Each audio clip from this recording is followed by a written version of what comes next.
Well, for those who just showed up, welcome, two of you. And week 11, it's a fairly straightforward topic that we're taking on this week. Specifically, we're talking about something called set theory.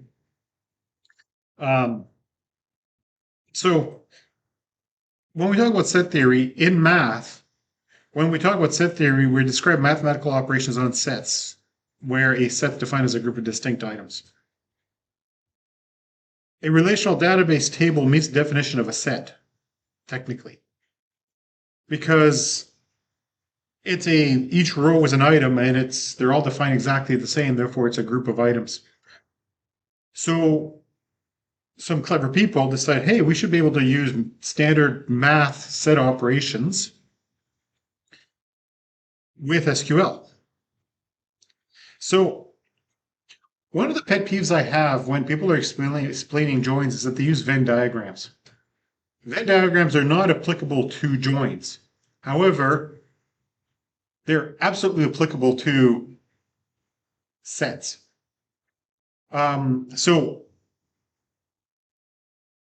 those that don't know what a Venn diagram is, it's just basically a set of overlapping circles. And each set is a circle. A subset's a portion of a set that's contained entirely within the set. It makes sense, right? So if it's a set and you grab a small piece of it, it's a subset of the set. So in database, we have three kinds of set operations. We have a union, which is equivalent of an OR operation. Everything in set A or B. The intersection of two sets is an AND, where you have A and B, so it's only going to give you values that exist in both sets. And then the complement is when you subtract one set from the other set. So it's everything that's in A that is not in B. So I don't even know why I'm coughing. I'm just gotta tickle today. Didn't start coughing really till like a minute before the lecture. So basically, a complement is everything in A that is not in B. So basically, take all of B, subtract it from A, and what's left is the complement. It's the equivalent of a not. So A not in B. So here's the diagrams. So if we just talk about basic sets, circle 1 is set A, B is a subset of A. So if the B is fully contained inside of A, then it's just a subset of A. That's basically what we do with where statements, right? A union is the combination of the two. Take all of A, all of B. Now, in database terms, you have two kinds of unions. You got the regular union and a union all. A regular union is everything in A plus anything in B that's not already in A. So it just gives you the unique values from both tables put together. Union all just says, give me everything, regardless of overlap. The complement is basically A subtract B, so it excludes anything that would be in B, and the intersection is only where the two sets overlap. So in SQL, when you use a set operator basically takes the results of two or more queries and then does the set theory operations on it. So when you go to use a set operator in SQL, there are a few basic rules. Each select statement involved in the set operation must have the same number of columns.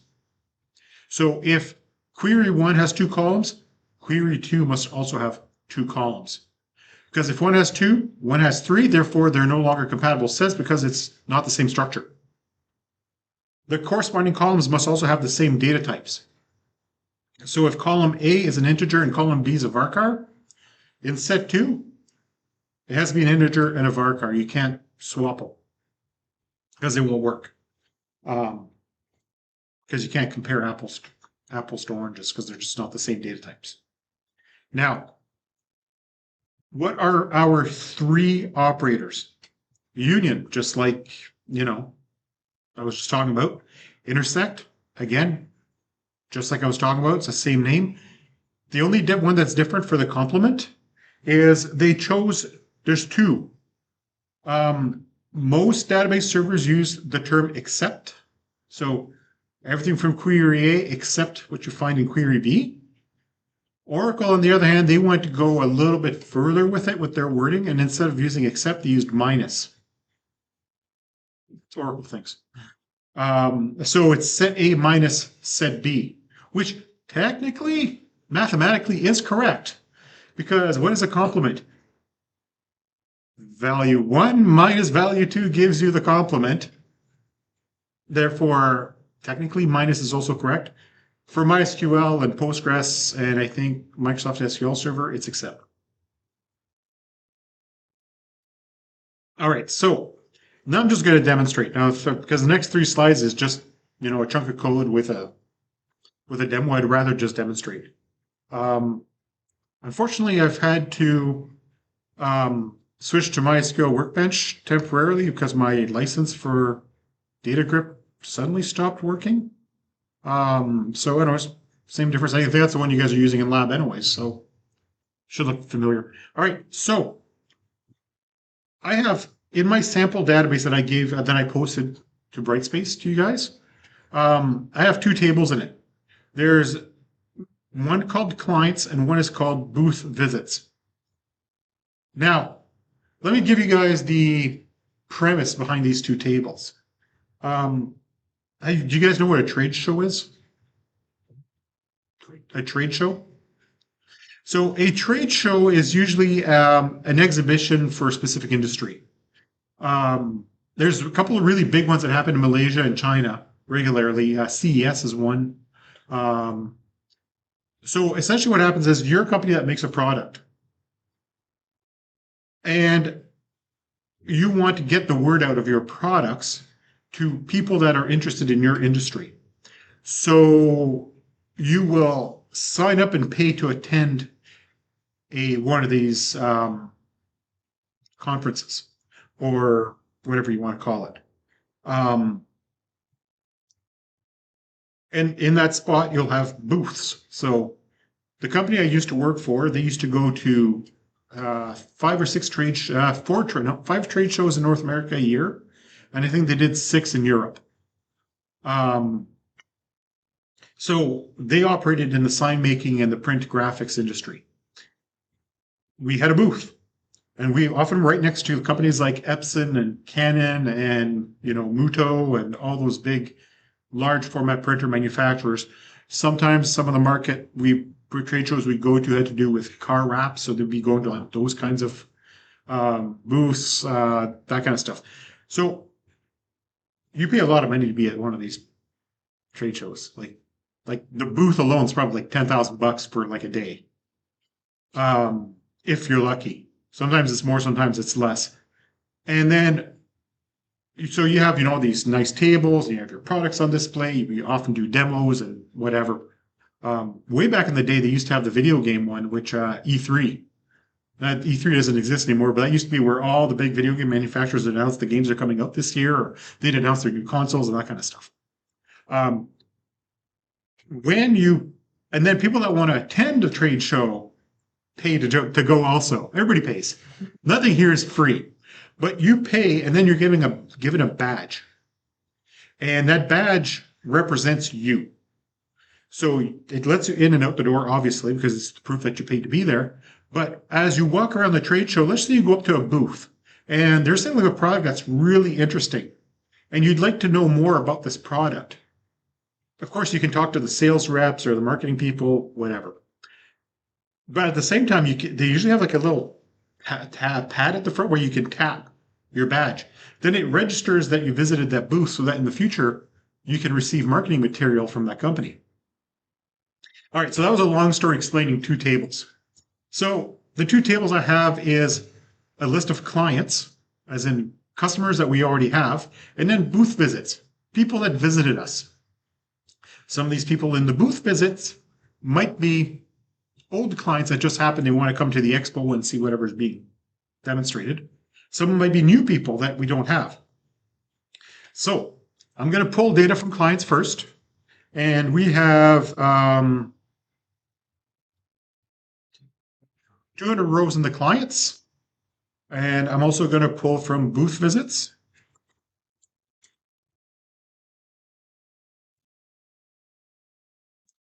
And I have 63 rows in the booth visit. So I just spent whatever amount of money to get 63 people to actually say, yes, I want to know more about your product. Who knows how many people actually visited? That's just how many people registered. Some of the better trade shows actually register your badge as you walk through into the booth. You know, some people like that, some don't. So we're going to operate in the concept of we want to start emailing people. So we could actually go say, hey, first things first, let's go do a marketing blast to everybody. Now you'll notice that the two queries have different columns, but they have some that are in common, name and email. So since we're going to do an email blast, we want to collect the name and the email. So name, comma, email. And I'm going to change the booth visits to match so we have the same values. So we have name and email. So you can go, hey, Gisela Gould, you're one of our clients. Good job. But now I want to send an email to everybody. So I go union. So that will do is it'll get the unique names and email addresses for all my clients plus anybody that wasn't already a client. So now I'm going to run this. And we end up with 240 rows. Let's do a bit of math. We know we have 200 clients in our list. We have 63 visits. Now we have 240, which tells me we had 23 returning customers. So I'm going to send out this email blast, and it's going to go out to 240 people. Cool beans. Now the union all will return 263 because it returns everything without taking out the duplicates. Now you have to be careful with the union. What? One of the reasons I don't like using MySQL Workbench, the undo is very aggressive. Select name and email from clients, union, select name and email from booth visits. Now, when we do this, we got the clean list. The more columns you add, the more unique each row gets. And let me just add in the ID, for example, right? The primary key, just to demonstrate how fussy. Now we're back to 263 because we added yet another piece of uniqueness to the equation. And for every piece of uniqueness you add, it causes each row to be slightly more distinct than the others. Therefore, normally with union operators, you tend to want to operate on the fewest number of columns possible. Back to this. So union, fairly straightforward concept. It gives you the list of all of them. So now let's just say we want to email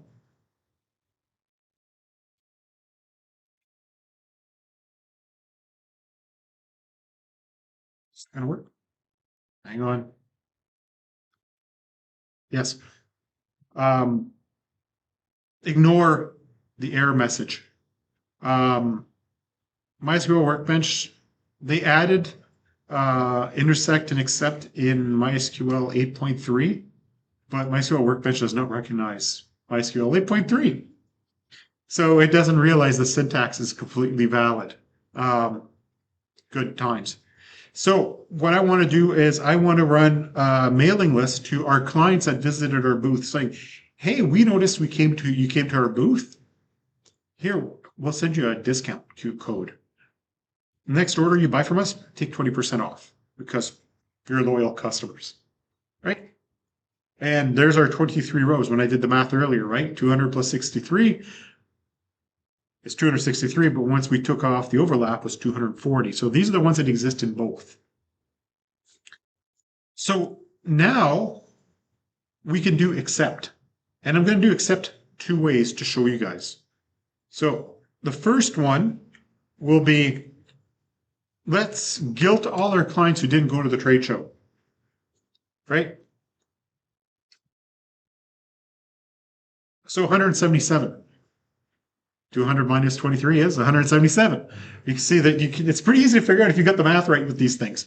Unless you work with millions of rows, but in this case, it makes it easy. So if I go name and email from clients, except the ones that showed up to the booth, that gives me the 177 people that didn't bother go to the trade show. Obviously, they might not be in the same country, whatever. But we want to identify those that didn't come to the trade show. Maybe we want to send out an email to them saying, hey, we had a trade show. We noticed you didn't come. Is there something you'd like to see at the next trade show that entice you to come to the trade show? You could do some marketing of that nature. And hey, by the way, if you answer the survey, we'll give you a 5% coupon. Just sell. And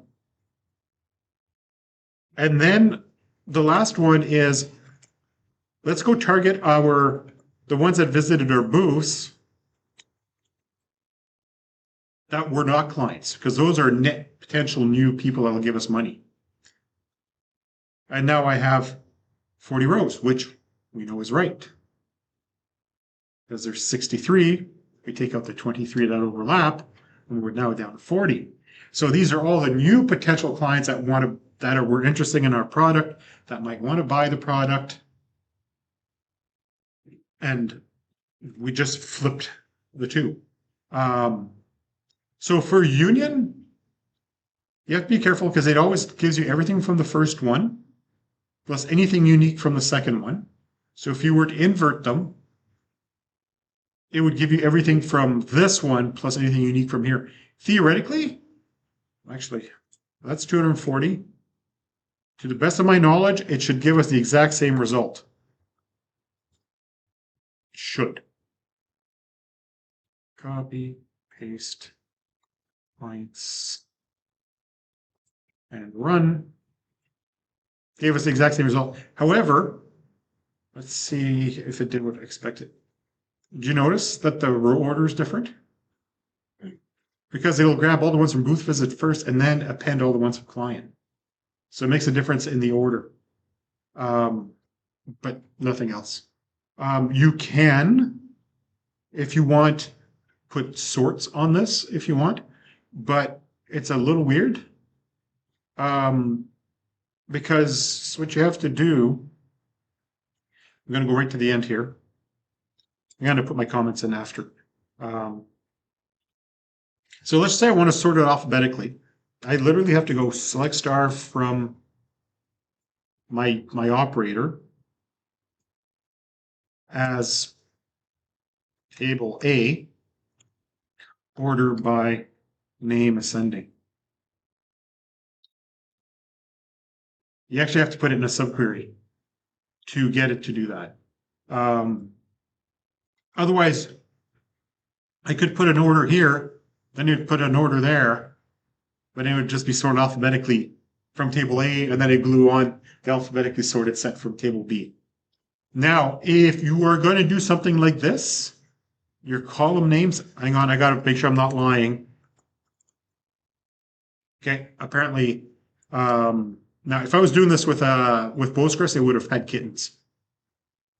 You'll notice that I renamed one of the columns. Like, you can see.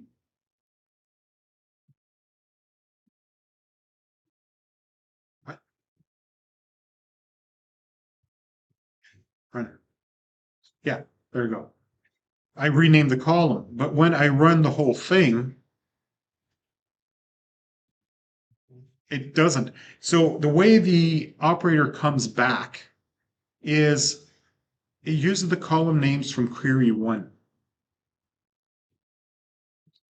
And it discards the column names from query 2. Just so you know, like that's just a behavioral thing. I remember doing this in Postgres years ago, and I tried renaming one of the columns, and it actually was angry with me. In Postgres, it used to be, I don't know if you still do, but used to have all the column names used to have to match. Not only did they have to be the same data types, they actually had to match. But apparently not in MySQL. Yeah, so that was literally the topic for today. That was it. Set operations. There's nothing more to set operations than this. So what's going to happen next week, just so you guys know, we're actually going to use more of the period. We're going to talk about a topic called views. We're not going to cover a whole lot about views because you're going to learn about views in level 2. So, if you're going to learn about views in level 2, I'm not going to spend a lot of time on views in level 1. However, I am going to do the review for the final exam next week. Yeah. Yeah. Which means that we will be literally 2 weeks ahead, and then I'm just going to try to find some sort of topic to fill the rest. I probably will end up canceling one of the 2 weeks because why make you guys come to class if you don't need to? But I'm going to do the views here and probably the review. And then I'm probably going to pick some random topic that's interesting, but it won't be on the exam. So, they will be called test exam, or the practice? Like the actual theory exam? Something to practice with. Just not exactly, but so what you. They will take a look at it. Might be able to find the time to do it. It's a case of finding the time to do it. It's not, it's not the unwillingness. It's just trying to find the time to do it. Giving you guys a sample exam. But I have to say the exams are pretty straightforward. It's not going to be any harder than the midterm was. Considering how fast some people blew through that midterm, it's about the same. It's gonna be also Google theory and that. There's a lab exam also, which I was going to be talking about it in next week. But yeah, there's a practical assessment also. And the practical assessment, you don't need to create tables or anything like that. It's just joins and subqueries and that kind of thing. Same format as last time. You get 5 questions to an hour, 50 minutes. Is it 5 questions? Actual fact, pretty sure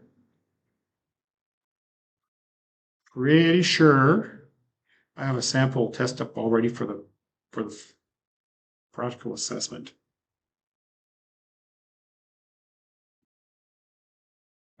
Final practical assessment, practice exam.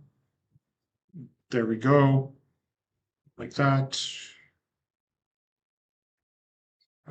So if I look at the practice exam, it's 7 questions because you're not creating tables. And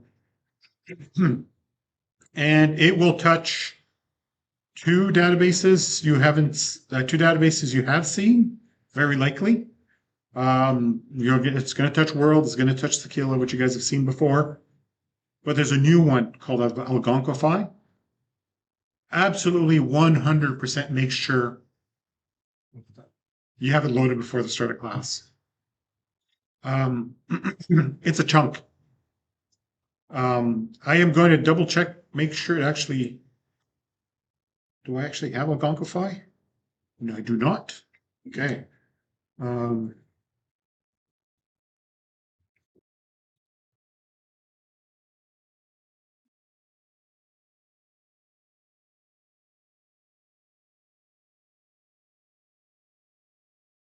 And I have that. And as you can see, it's a 56 megabyte file. It's a big one. And I'm going to quickly open it up in this. If exists, okay, it creates the database. Good. So you guys should be able to do a database restore. Actually, this is a good time for me to try it since I've got a victim. I'm going to be my victim.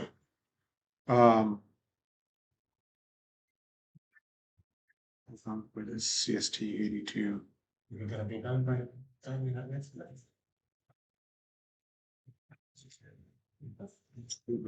Yeah. target default schema, and I go start import. And okay. It's thinking about it. It's thinking about it. Done. Okay. Now you have to take into account this laptop's really fast.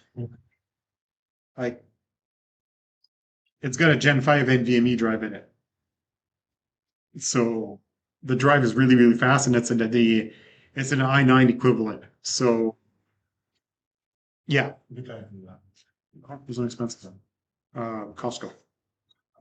But it did it. So now it should now be refresh, and there's my database for the whatever. So I will make sure to update the instructions because your previous lab prof made you guys all use MySQL Workbench instead of DataGrip. He said choose whatever you. Whatever you want. So the instructions are for DataGrip, but I'll also include instructions for MySQL Workbench on restoring the database. I just got to remember to put in the instructions. But yeah, it's there. It's a music database. Mostly